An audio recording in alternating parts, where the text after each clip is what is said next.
그래서 이 깨달음에 대한 많은 환상이 신비적인 사고로 우리가 이해를 하고 있는 것은 자의적인 겁니다. 자의적인 것. 사실은 망념이죠. 자, 7쪽에 넘어가 볼게요. 이 금세인이 임경천고로 지금 이전에 찰나 이전에 망념이 일어난 사실을 자각하고 지금 자각하고 금세에 천대와 멸시를 받은 인연, 지금 남으로부터 천대와 멸시를 받은 인연을 자신이 불법의 대의를 구족해서 보살도로 실천하는 능력을 갖춘 사람이 되었다 하는 것에 의해서 일체의 모든 업장을 소멸하는 인연을 이루게 된 것을 이렇게 비유한 거죠. 그게 차가도 총림여루의 축답용상이라든가, 여기서 나귀와 노새를 말하는데, 총림에서 나귀와 노새가 용상을 걷어차고 짓밟는다 하는 말은요, 나귀와 노새는 범부중생이고 용상은 보살입니다. 이 때문에 이것을 뭘로 비유하냐면은 범부중생이 수행하는 보살을 발로 걷어차고 짓밟는다. 여기 경천이란 말을 비유한 거죠. 그렇지만 보살은 그것을 아공, 법공의 경지가 됐기 때문에 그것을 대상으로 보질 않기 때문에 업장에서 소멸되고 인욕행을 하고 보살도로 본분사의 삶을 살기 때문에 대상 경계를 초월한 삶을 산다. 이런 의미거든요. 근데 여기에 초월한 경지는 무엇이냐, 궁극적으로 이야기한다면 자기 본분사하는 거예요. 보살이 지금 여기 자기 본분사를 실행하는 것 자체가 보살행이고 인욕행이지, 인욕행 따로 있고, 육바라밀 따로 있고, 또 보살행 따로 있고 하는 것이 있을 수가 없어요. 그래서 이걸 기결시킨다면 본분사로 실행할 때에 아공, 법공이 되고, 열의 인지, 법행이 되고, 또 상구보리 하와중생의 보살도가 되는 거죠. 근데 법문으로서는 이제 좀 자세하게 설명을 하려니까 이런 내용을 쭉 설명을 하고 있는 거죠. 그러니까 8쪽에 보겠습니다.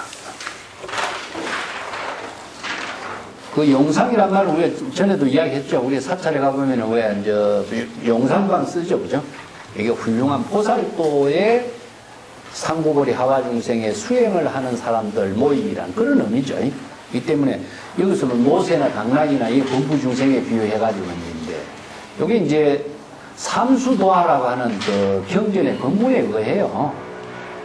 개와 말은 강물을 건널 적에 개는 떠서 건너가고, 말은 닿기도 하고 닿지도 않기도 건너가고, 코끼리는 완전히 발바닥이 땅에 닿는다. 그래서 철저라고 하는 언어가 생깁니다. 철저. 그래서 보살의 수행은 철저라고 하는 것은 여법이란 말과 같습니다. 코끼리는 발바닥이 강바닥에 닿고 건너기 때문에 철저란 말이 생기죠. 철저하게 하라 이런 말이죠. 이것은 여법하고 확실하게. 그래서 여법과 여실이란 말을 이렇게 표현해요. 여법하고 여실하게, 철저하게. 이게 안전하게, 확고하게 그런 의미를 갖고 있는데, 이 철저라고 하는 어원의 고사가 코끼리가 삼수도하라고 그래요.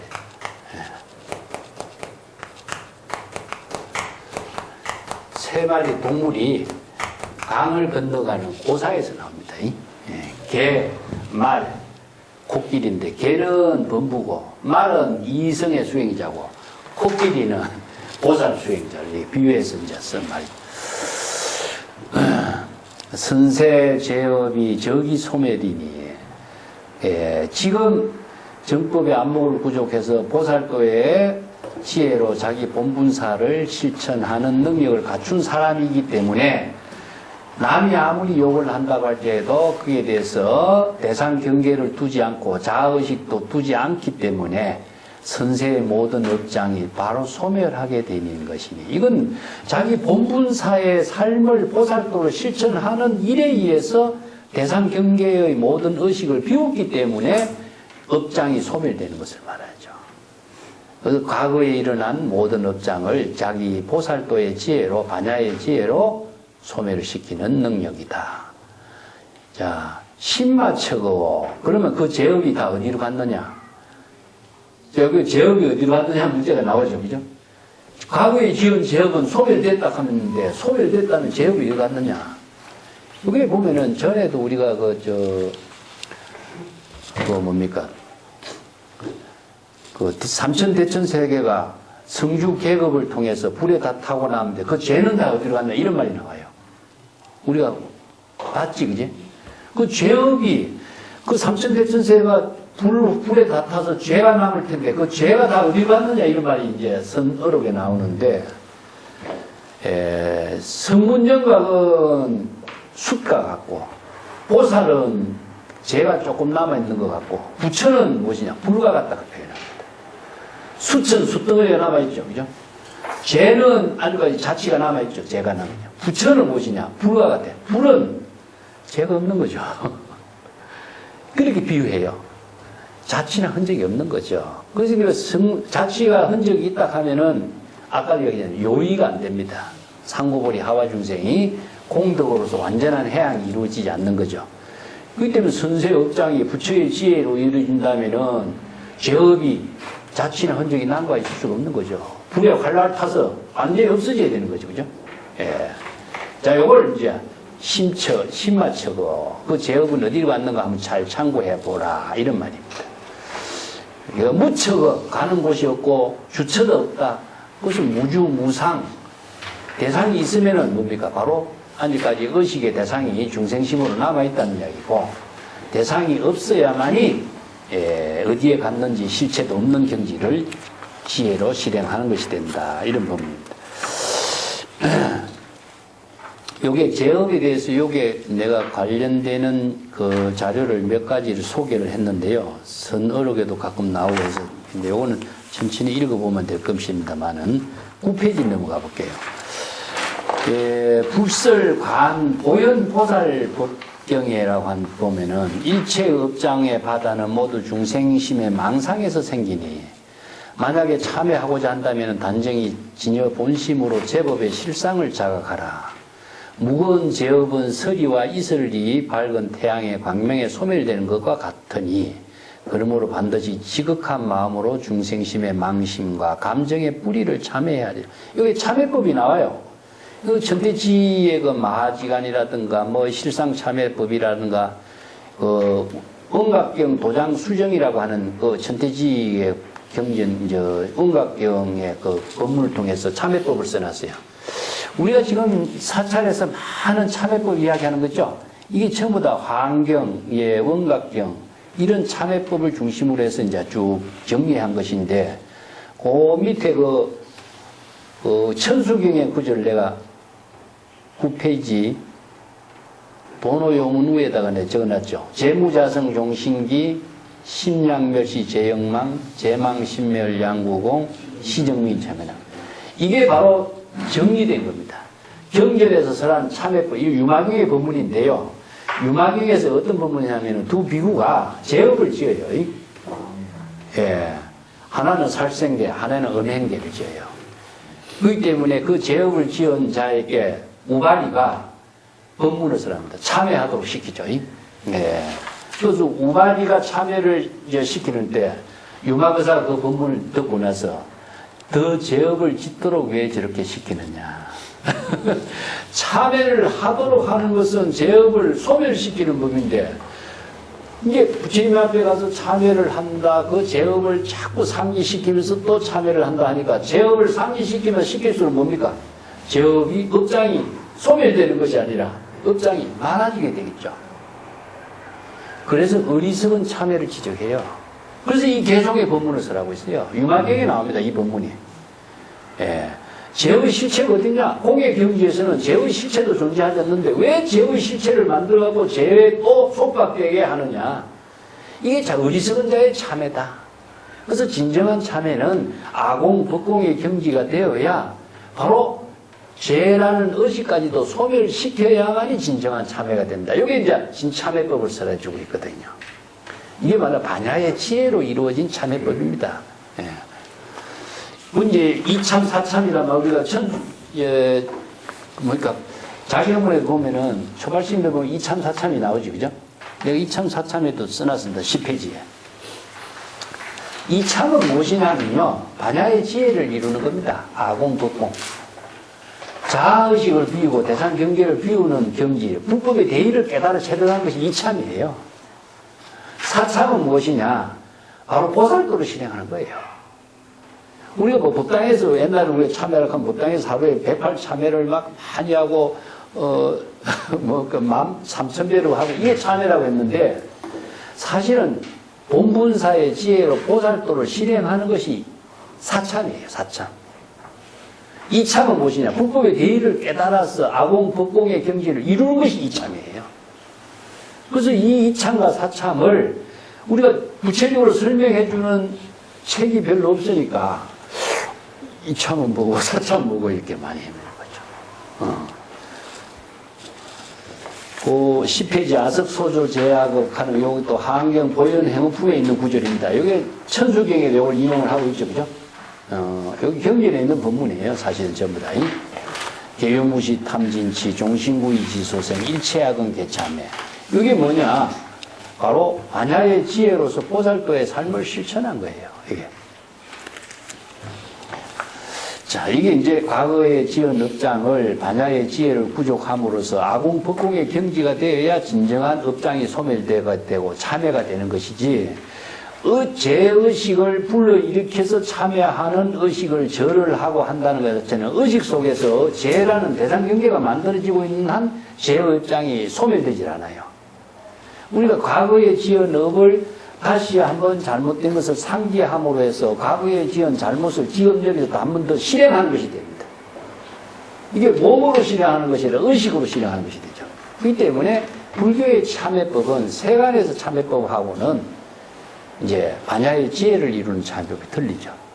그래서 의식의 자치를 남는 인욕행위냐, 의식의 자치가 남기지 않는 인욕행위냐, 그 차이가 무엇이냐 하면 인욕과 인욕 바람일의 차이입니다. 예. 그래서 바람일이라고 하는 말은요, 예.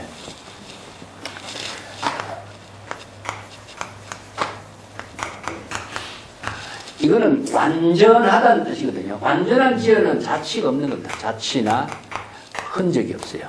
그래서 이게 반야 바람이에요. 반야의 지혜로서 완전하게 반야의 지혜를 실천한다 하면 자치나 흔적이 없이 공덕을 회양하는 걸 말해요. 예. 그래서 완전하다라고 하는 것은 자치나 흔적이 남아있지 않아야 완전한 겁니다.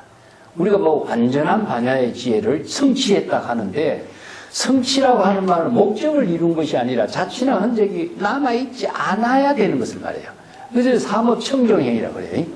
신구의 삼업이 청정하게 됨으로 해서 자치나 흔적이 남아있지 않는 법을 불교에서는 공덕을 회항해서 자치나 흔적이 남아있지 않아요. 죄의식도 남아있지 않아야 되고 대상 경계 자아의식도 남아있지 않아야 되는 거죠. 이래야 반야 바람일이 됩니다. 예.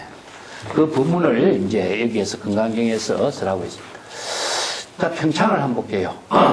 11쪽에 만송선사가 이 금강경의 법문에 대해서 설명을 했는데, 경전의 법문을 설하는 인연을 보거나 경전의 법문을 듣기만 해도 열애의 종자, 열애의 씨앗이 되는 것이죠. 종자라는 것은 우리가 바로 인지라 그래, 인지. 열애 인지. 열애의 종자는 중생심에서 벗어나서 진여 본심을 회복하는 것을 열애의 종자라고 합니다. 그래서 열애의 종자가 되는 것이니, 불법을 깨달아 체득하기 어려운 8가지 반란 중생들이 사는 세계죠. 곧바로 십지보살의 경지에 뛰어오르게 되리라. 이건 내가 의역을 했습니다. 이걸 전부 다.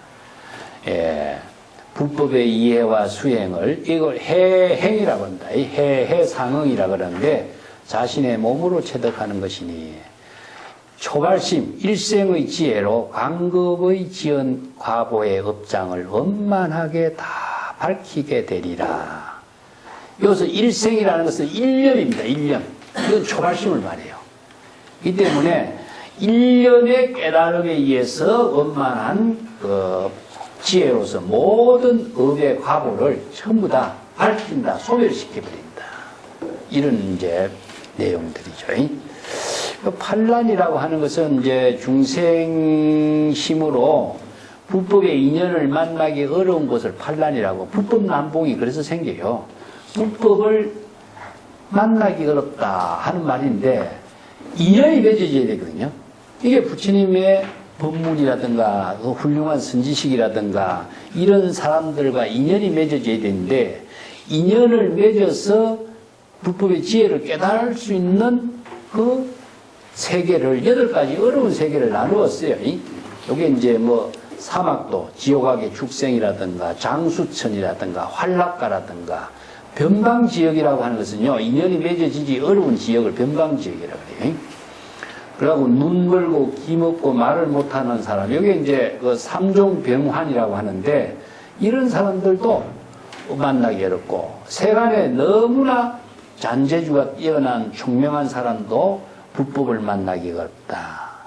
왜냐하면은 자신이 알고 있는 지식과 지혜가 교만하기 때문에 다른 것을 절대 받아들이지 않는 사람을 이렇게 세간의 지혜가 총명하다고 이야기해요. 네.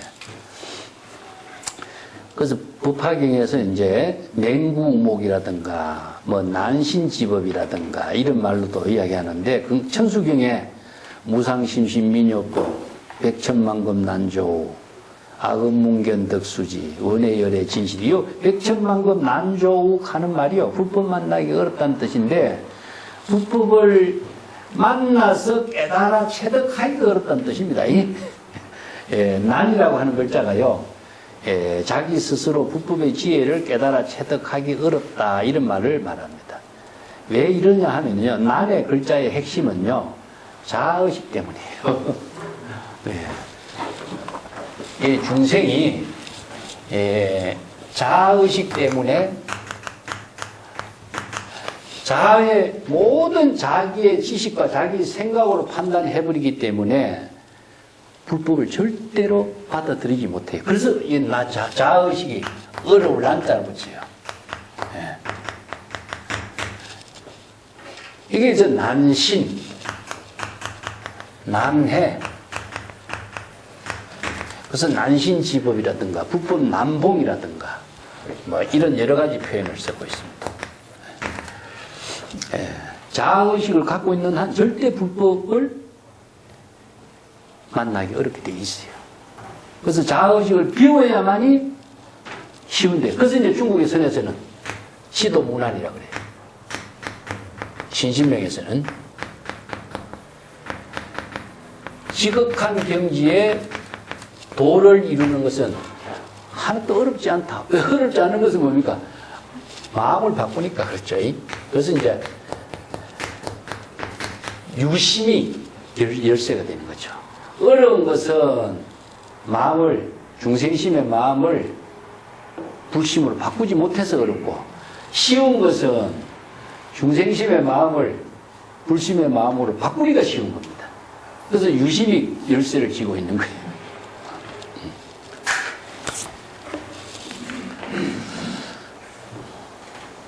그 십지라고 하는 말은 이제 화엄 철학에서 모든 이제 수행자들을 사면십지 뭐 이렇게 나누고 있는데, 요 수행 체계를 대성기실론도 그대로 수용을 하고 있습니다만은, 선에서는 어떻게 합니까? 1초 직입 열애지라 그러죠. 내가 그 11페이지 맨 밑에 써놨습니다. 이 초발심으로 정각을 이룬 경지를 정도가에서는 1초 직입 열애죠. 1초라고 하는 것은 초발심입니다. 한번 초발심을 일으켜서, 1이라고 하는 말은요, 일심으로 초발심을 일으킨 겁니다. 한번 일심의 지혜로 초발심을 일으켜서 곧바로 열애의 경지를 깨달아 체득한다. 이게 초발심, 정각이나 1초 직입, 열애지나 같은 말이죠. 네. 자, 12쪽에 보겠습니다. 규봉종밀의 금강경을 해석하는 이 부분은 제목을 죄를 바꾸어 성불하게 한다, 이렇게 제목을 붙였고, 이것은 즉 보리와 번뇌가 둘이 아니요 생사열반이 둘이 아니라는 사실을 제시했다. 이게 뭐냐면은 망념을 자극하고 그대로 깨달음이고 망념의 실체가 있는 것도 아니고 깨달음의 실체가 있는 것도 아니라는 뜻입니다. 이 지혜가 작용하는가 중생의 제업이 작용한다든가 차이고 양나라의 소명태자는 이 부분의 제목을 능히 업장을 소멸시키는 부분이라고 했다. 그래서 여기에 부분에 부대사 이게 부대사가 이 경전에 건강경 5가의 구절에 나옵니다. 전생의 업장에 과보가 있었지만은 금이 지금 경전의 법문을 깨달아 수지했으니 이게 경전의 법문을 수지하니까 정법의 안목을 부족하였으니까 잠시 사람들의 멸시 천대를 받는 것은 도리어 무거운 죄가 바뀌어서 가볍게 되게 된 것이다. 자, 이게 정법의 안목을 갖춘 사람은 어떠한 악업을 지혜로 전환시키는 능력을 갖추게 되는 것을 말하죠. 또 이것이 바로 경의 법문에 의해서 경의 뜻을 이해한 것이라고 할 수 있다. 자, 경의 법문은 자신의 지혜로 이루게 하는 법문인 것이지 어느 문자로 이해하는 법문이 아니거든요. 지금 본분사의 지혜로 깨달음으로 실행하게 하는 법문이다. 또 다음 네 구절은 납성의 기품이 있는데 부대사는 다음과 같이 있습니다. 부대사는 거사거든요. 거사인데도 납성의 기품이 있는 개성을 다음까지 읊었다 이런 의미예요. 대상 경계에 의해서 망념이 일어난 줄 알면 능히 스스로 두루 개교하는 망정을 제거하라. 항상 반야의 관법에 의하여 수행하면 원만한 부처의 지혜를 이루지 못할 것을 걱정할 필요가 있겠는가. 부대사가 앞에서 읊은 네 구절은 경전을 수지한 공덕의 힘이요 뒤에 네 구절은 제법의 실상을 관찰한 수행의 힘이다. 이걸 이제 만송이 건강경의 이 구절에 대해서 부대사의 개송을 가지고 설명을 했습니다. 자, 뒷장에 넘어가 봅시다. 부대사의 유명한 개송이 내가 여기서 소개를 했는데 13페이지요. 공수파 조두요, 보행기수요, 인종교상과나 교유수분류라. 자, 이 유명한 구절이거든요. 빈손으로 호미를 잡고 걸어가면서 물소를 타고 사람은 다리를 지나지만은 다리는 흐르고 물은 흐르지 않는다. 이게 바로 참 이게 중국인들이 갖고 있는 하나의 역설적인 표현이에요. 반상합도적인 사고인데 왕적이라고 하는 중국의 중림치령 가운데에서도 이런 개송을 읊어요. 바람은 불지 않는데 꽃은 떨어지고, 바람은 고요한데 꽃은 떨어지고, 이런 이제 역설적인 시를 읊어요. 이거 뭐냐 하면은, 우리가 중생의 입장에서 볼 때는 상식적인 입장만 보잖아요. 그러면 자기의 눈에서 보이는 것만 보고 눈에 보이지 않는 것은 말하지 않아요. 그러면은 우주적인 시각에서 볼 적에는 보이지 않는 세계와 보이는 세계가 전체 다 보이는 거죠. 그래서 이제 법계에서 보는 안목하고 자의식으로 보는 세계하고 차이를 이야기하는 거죠. 여기서는 다리는 흐르고 물은 흐르지 않는다. 보통 보면 물이 흐르고 다리는 흐르지 않는다고 보죠. 이게 뭐냐면 편견과 고정관념이다. 그래서 우주적인 시각에서 볼 적에는 흐르고 흐르지 않는 세계가 초월돼 버린다. 그래서 대상을 두고 있는 부분하고 대상을 초월해서 보는 시각하고의 차이를 이렇게 표현해요. 이걸 불가사의 해탈 경계라고 합니다. 유마경에 이제 유명한 교자시에 들어가고 하는 말이 나오죠. 그래서 사량 분별해서 아는 세계와 사량 분별할 수 없는 세계를 이렇게 표현하고 있습니다. 대지도론에 있는 구절도 이거 뭐 참고해 보시면 여기에 관련된 부분이기 때문에 내가 주석을 해놨고 부대사의 개송도 이게 유식 30송에 의해서 설명한 부분이라서 내가 조금 참고해 보라고 적었습니다. 14쪽에 봅시다. 요거 이제 6조에는 금강경 9결의 설한 부분은 우리가 앞에서 읽어봤습니다만은 다시 한번 더 보죠. 부처님 말씀에 경전의 법문을 수지하는 사람은 당연히 일체 모든 사람들 공경과 공양을 받아야 하지만 여러 생에 지은 무거운 업장이 있기 때문에 금생에 비록 이 경전의 법문을 수지했더라도 남의 천대 멸시를 받을 뿐 공경과 공양을 받지 못한다. 스스로 경전의 법문을 수지했기 때문에 아상, 인상, 중생상, 수자상 등의 자의식과 망념을 일으키지 않고 원수와 친하님을 불문하고 항상 공경을 실행하며 죄를 범하는 자가 있어도 그 가부를 벌하지 않고 항상 반야의 지혜를 실행했기 때문에 여러 법에 지은 무거운 죄업도 모두 소멸했다. 자, 불법의 대의에 의하면 전생은 전념의 번뇌 망념이요 금생이란 후념으로 전념의 망심을 깨달아 자각한 진여 본심이니 후념은 전념의 망심을 자각한 진여 본심의 마음으로 전념의 번뇌 망심을 천대하고 경멸하면 허망한 망념은 능히 머물 수가 없다.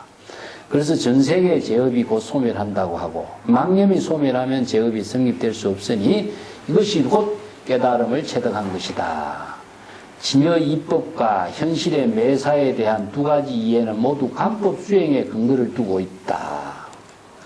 자, 여기 이제 이법하고 사법하고 이것을 이제 나누는데, 요거는 이법은 진여 본심이고 사법은 진여 본심이 차별 현상 경계에서 본분사로 실행하는 것을 말합니다. 그래서 이참 사참 하면 이는 불법의 대의를 깨닫는 것이고 사참은 현실에서 보살도를 실행하는 것이죠. 이제 도노요문에도 이 본문에 대해서 설명을 하고 있는데 이것도 참고해 보시면 될 것 같습니다. 15쪽에 넘어갈게요. 어떤 수행성이 운거도홍선사에게 질문을 했습니다.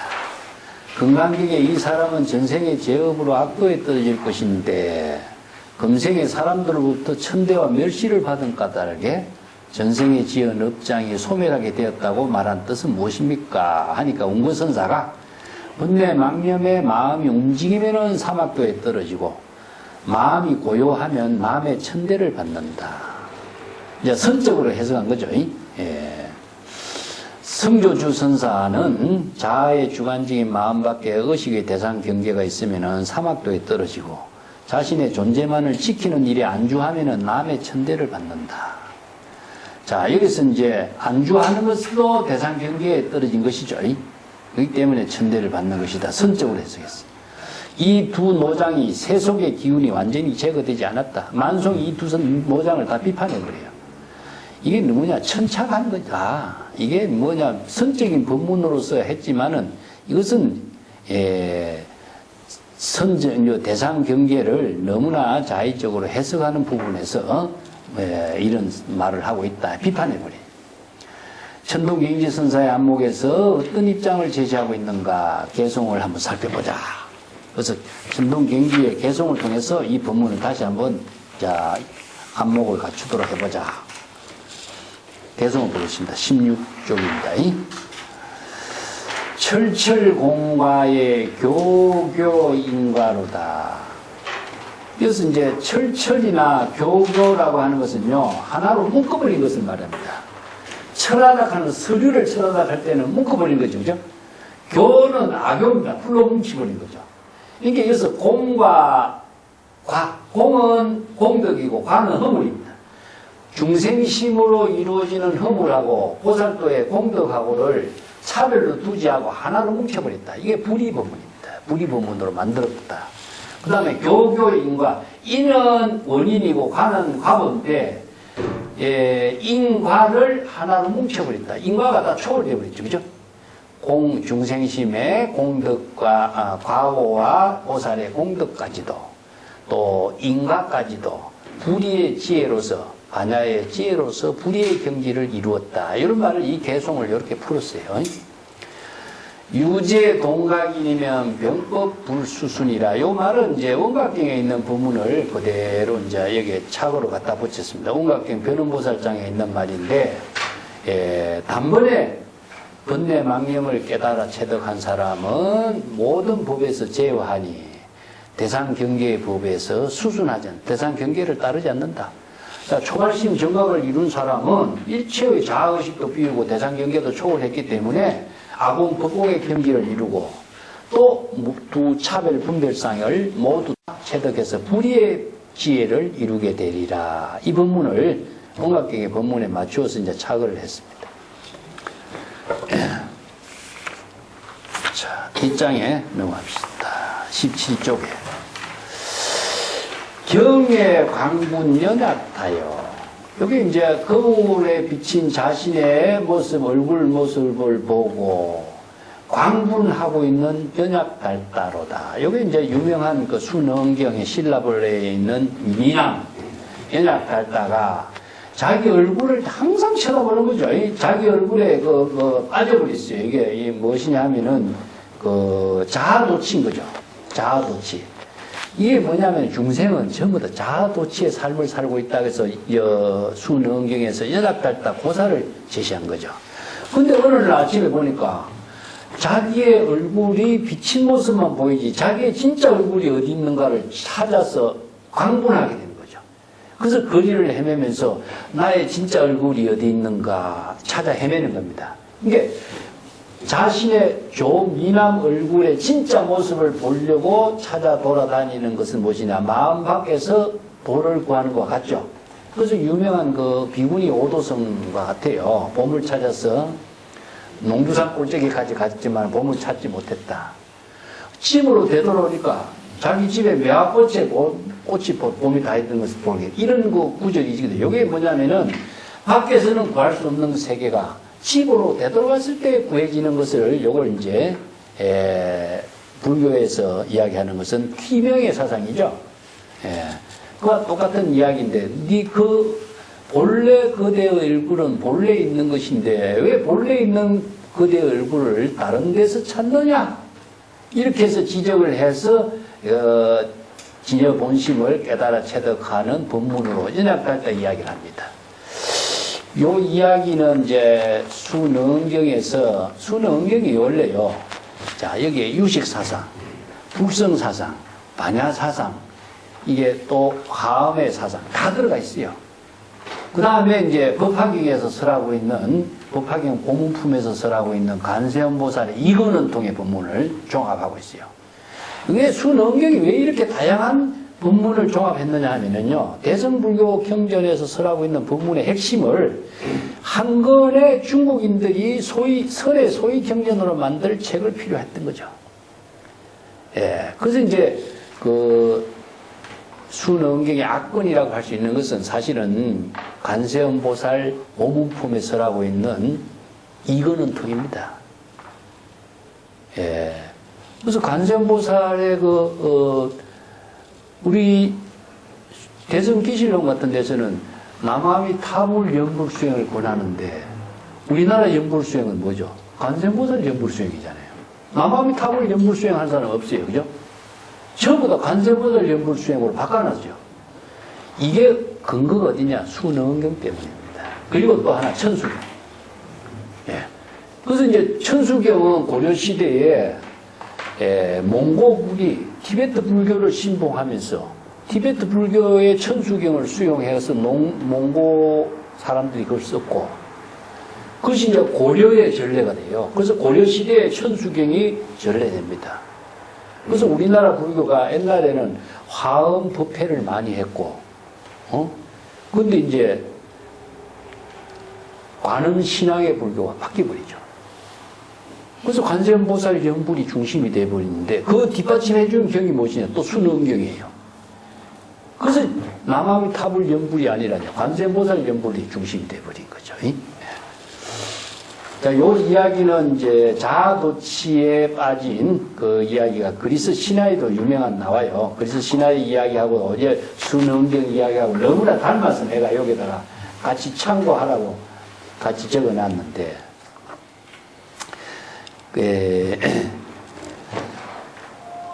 난중 읽어보시면 되고 각하연생이요 발밑에서 연기가 난다. 이건 조각하라. 자, 다른 곳에서 찾지 말고 그대 발에서 연기가 나는 문제를 찾아봐라. 이런 것을 이제 착으로 붙여놨습니다. 자, 18쪽에 보면은 이제 장두 격착 파 좋다요. 그 위에 이제 띄어지지 않고 붙어가지고 그 개송이 한 칸 띄어서 보십시다.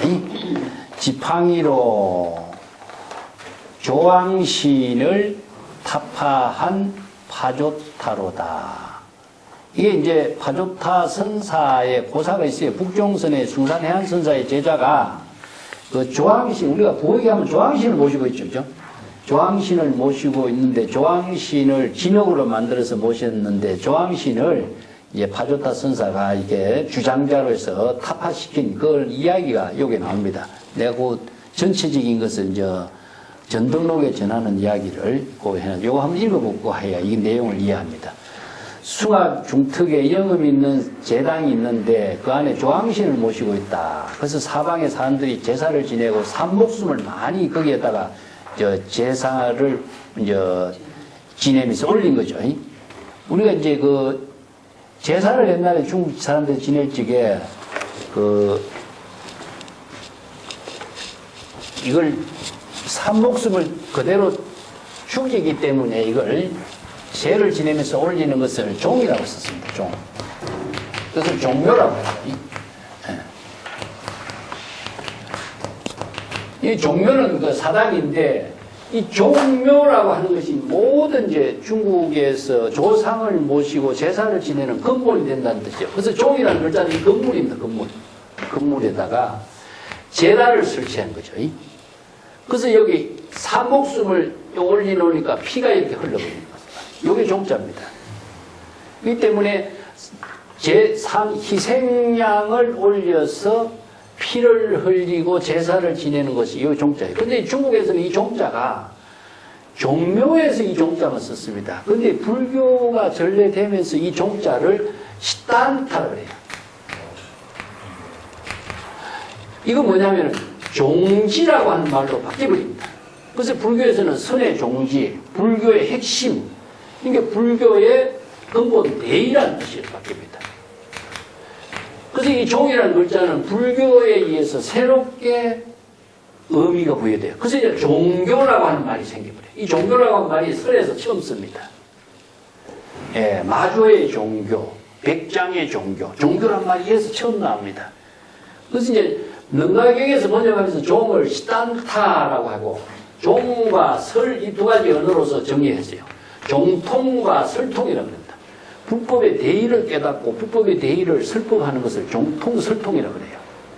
그렇게 해서 이 종이라는 글자가 중국에서는 단순히 사당, 종묘의 의미밖에 없었는데 불교의 모든 핵심의 법문의 뜻으로서 사용하게 된 거죠.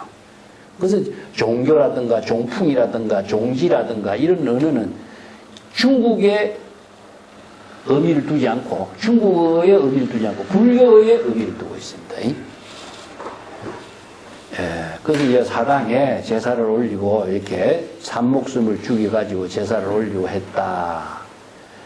근데 이제 파조타 선사는 시봉을 데리고 제당에 들어가서 주장자로 조왕신의 머리를 3번 때리면서 말했어. 안타깝다 조왕신이여 진흙 덩어리를 뭉쳐서 만든 모습인데 그 신으로의 거룩한 모습은 어디에서 왔고 신으로서 영험이 있다라고 하는 것은 어디서 왔기에 이렇게 산목숨을 삶아 죽이는가. 그리고 다시 3번을 치니 조왕신은 넘어지면서 깨져 버렸다. 조금 뒤에 어떤 사람이 푸른 옷과 머리에 관을 쓰고 홀련히 대사께 절을 하니 대사가 당신은 누구시오 하니까 제가 본래 이 제당의 조왕신인데 오랫동안 업보를 받다가 오늘에서 화상의 무생 법문을 듣고 여기에 벗어나 하늘에 태어나게 됐습니다. 그래서 이 인사로 왔습니다. 그것은 그대가 본래 부족한 성품을 회복하도록 지시했을 뿐이고 내가 그렇게 만들어서 억지로 말한 것은 아니다. 다시 절하고 사라졌는데 다시 시봉하는 수행자들이 말했어요. 저희들이 오랫동안 스님 밑에서 모시고 살았지만 아직 스님께서 애써 저희들에게 일러주신 말씀을 알아듣지 못했는데 조왕신은 어떤 지름길로 얻었기에 하늘에 태어나게 됐습니까? 나는 다만 그에게 말하기를 진흙 덩어리를 뭉쳐서 만든 모습이다 라고 말했다. 별다른 도리를 설한 것이 없다. 그래서 제자들이 알아차리지 못하자 파조타 선사는 제자들에게 본래 부족하고 있는 성품인데 어찌 알지 못하는가. 자, 이것은 이제 바로 이게 그 법화경에서 계시 오입한 거죠. 깨닫게 해준 것이 아니라 깨닫게 하는 겁니다. 이게 바로 설법의 의미라는 거죠. 그것은 이제 우리가 설법은 뭐 깨닫게 해준 것처럼 하지만은 깨닫도록 해주는, 깨닫도록 설하는 것을 본분사로 하는 것이죠. 그래서 깨달음은 각자가 이루어지는 것이다. 그래서 이 파조타 선사가 이름이 그만 조광신을 타파한 사람이다. 그래서 파조타라는 이름이 생겨버렸어요. 요게 건강계에서는요, 아상, 인상, 중생상을 타파하는 이유로 요걸 끌어당깁니다.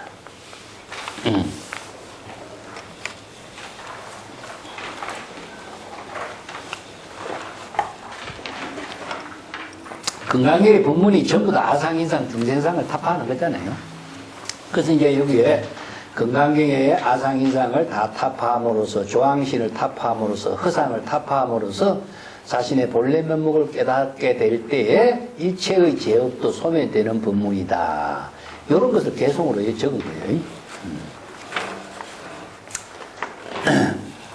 그래서 이 아상인상이 깨진 것처럼 일체의 모든 상을 다 타파시키고 자신의 본래 면목을 깨닫도록 해주는 것이다. 그래서 이제 개송을 읊은 거죠. 19쪽에 봅시다. 파조타요. 내 상가로다. 이 파조타 이제 선사의 고사를 다시 한번 불러서 조항단을 타파한 파조타 선사여. 조항신이 사례를 하러 왔다. 내 상가. 이렇게 조항신이 자기가 업을 짓는 데서 벗어날 수 있도록 바로 자신을 깨닫도록 해준 데 대해서 사례를 하러 왔다. 이 고사를 그대로 이제 자, 신령함은 어디에서 왔고 성스러움은 어디에 이르렀는가. 보규타오라다. 자, 엎드려 인사 올리는 것이 부끄러운 일이었다. 보규타라라 그럽니다. 이 라자는 부끄러울 라자입니다. 우리가 이제 불상을 모신다든가 신을 모신다든가 하는 것은 전부 다 영험을 두고 있다는 거죠. 근데 이제 영험을 두고 있는 신령스러움, 성스러움은 영험과 신령스러움이는 사실 어디 있느냐. 이 문제점을 이제 수행자들에게 자각해보라. 이런 뜻이죠. 조항신의 신령스럽과 성스러운 존재로 이건 어디 있느냐. 자, 그것은 사실상 중생의 자만심뿐이다. 자의식계 자만심을 타파하지 않는 한 그 아상인상을 다 떨쳐버릴 수가 없다. 그 우리가 진정한 참회라든가 업장을 소멸한다라고 하는 것은 궁극적으로 뭐냐? 자만심을 비우지 않으면 안 된다는 이야기죠. 그 법문으로 이제 각도하니 종전 고구하루다. 자, 파조타 선사 그대에게 말하기를 이전부터 내가 그대 스스로 본래 면목을 등진 것이라고 말했을 뿐이다. 자신의 본래 면목을 회복하지 못하고 중생심으로 살고 있는 것을 지적했을 뿐이지 내가 그대를 깨닫게 해준 것은 아니다. 이게 바로 법화경에서 불지견으로 계시 오입했을 뿐. 이걸 자기 본분사로 했다 하는 겁니다. 이게 설법은 누구를 위한 설법이 아니다 하는 거나 똑같습니다. 불지견으로 불교의 근본 핵심이죠. 계시 오입합니다. 계시 오입하는 것 자체가 자기 본분이다.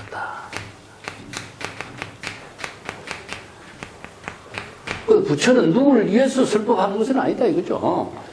자신이 정법을 계시할 뿐이다. 정법을 계시한다라고 하는 것은 사실은 사법과 외도법을 판단하는 거죠. 정법이라고 하는 것은 사법과 외도법을 판단하는 것이 정법이에요. 정법이라는 것이 다르게 있는 것이 아니죠.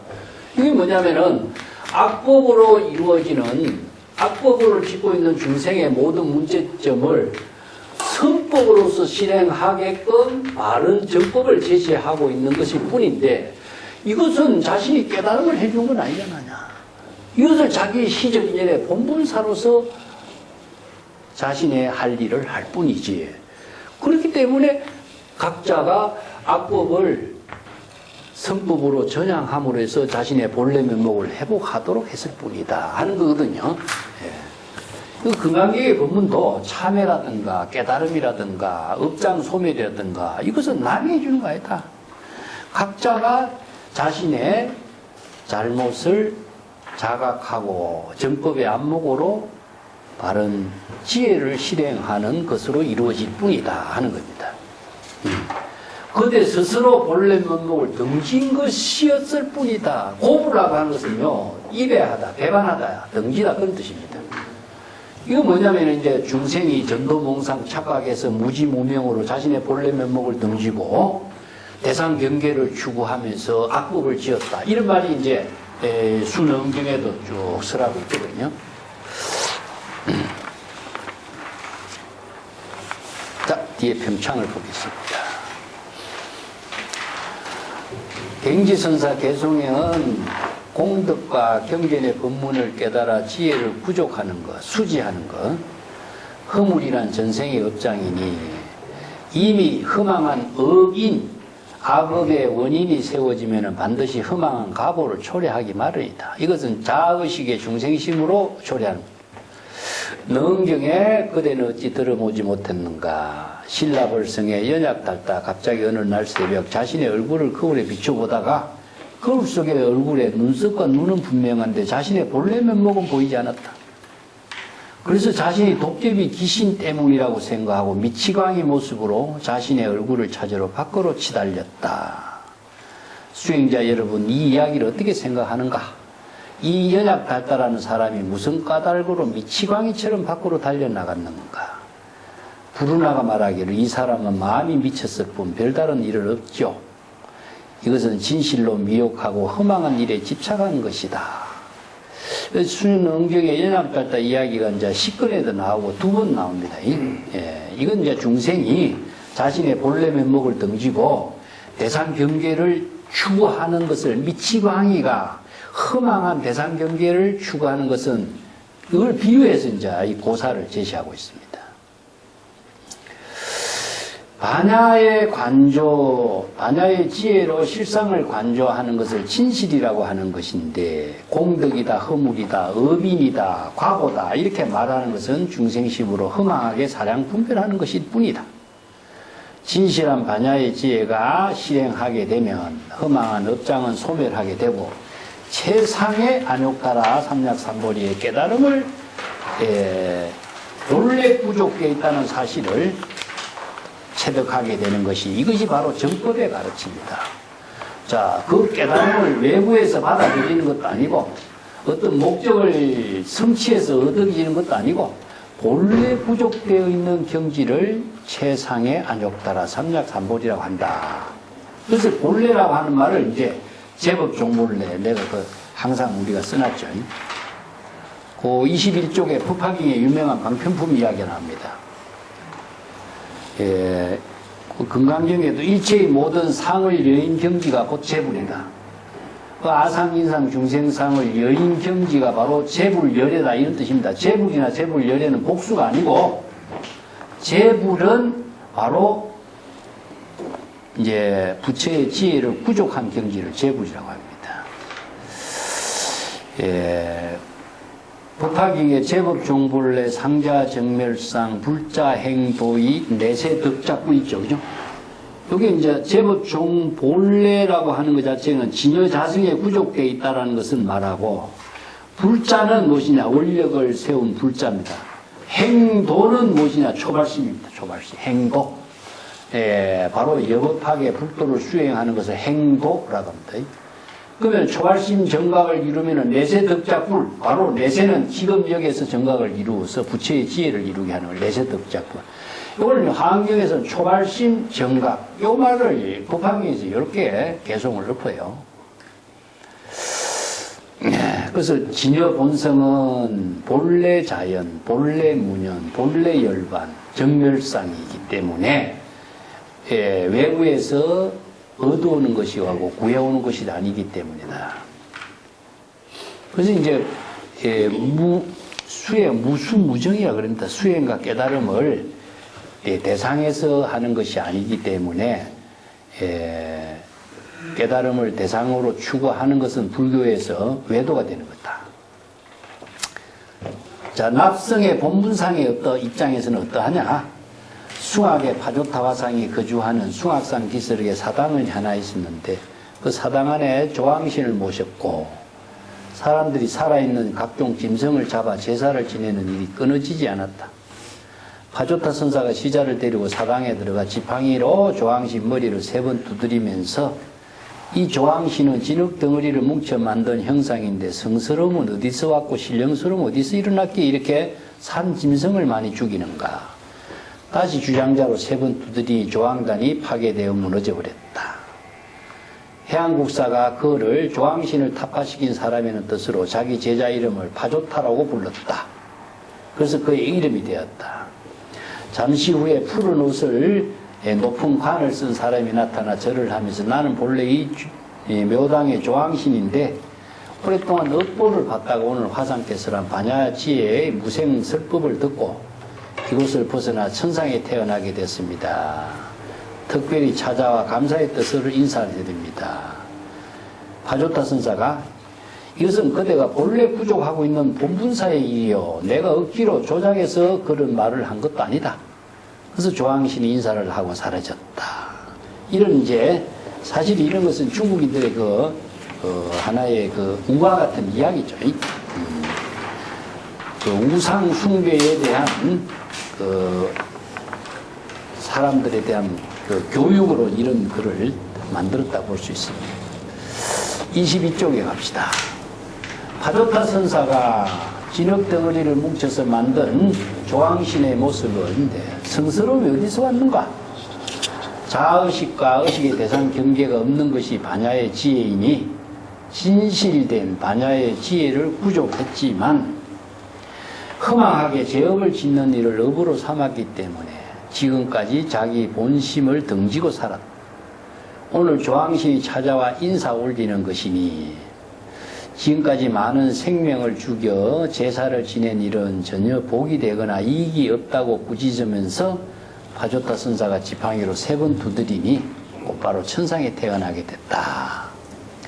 안타깝다. 귀신은 약한 사람을 두려워해서 손바닥을 펴기 어렵고 도적은 훔친 물건 때문에 쉽게 고개를 숙인다.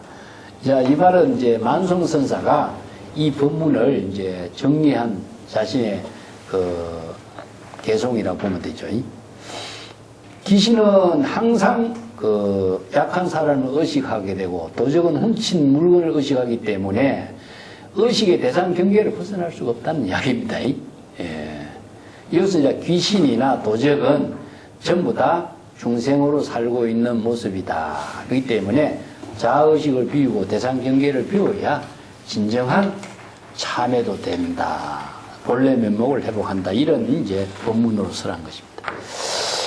이런 법문이 금강경에서 일체유의법 염홍한포영이라는 법문입니다. 그리고 초발심 정각을 이루게 하는 법문이 무엇이냐? 유심의 법문이죠. 공이라고 하는 사실을 알아도 중생심을 부심으로 전환하게 하는 힘은 유심이거든요. 그래서 진정한 공의 실천은 유심의 실천에 의해서 이루어져요. 그렇기 때문에 불법의 대의를 알지 못하면은 안목이 없어서 자신을 전향하게 하고 바꾸게 하는 힘을 쓸 수가 없는 거죠. 그래서 법화기에서 설하는 법문에 항상 불지견, 계시오의, 자기 본분사 이것을 설해놨고 화엄경에서는 초발심 정각하고 유심의 법문하고 요걸 설해놨죠. 금강경에서는 요걸 4가지 상을 여의게 하는 법문을 통해서 반야의 지혜로 업장을 소멸하게 하는 법문을 정리했고 이런 것을 다 종합해서 설법을 하고 있습니다. 자, 오늘 다른 질문 없으십니까? 없으면 오늘 마치까요. 나중에 또 이제 토론하도록 하고. 좋습니다.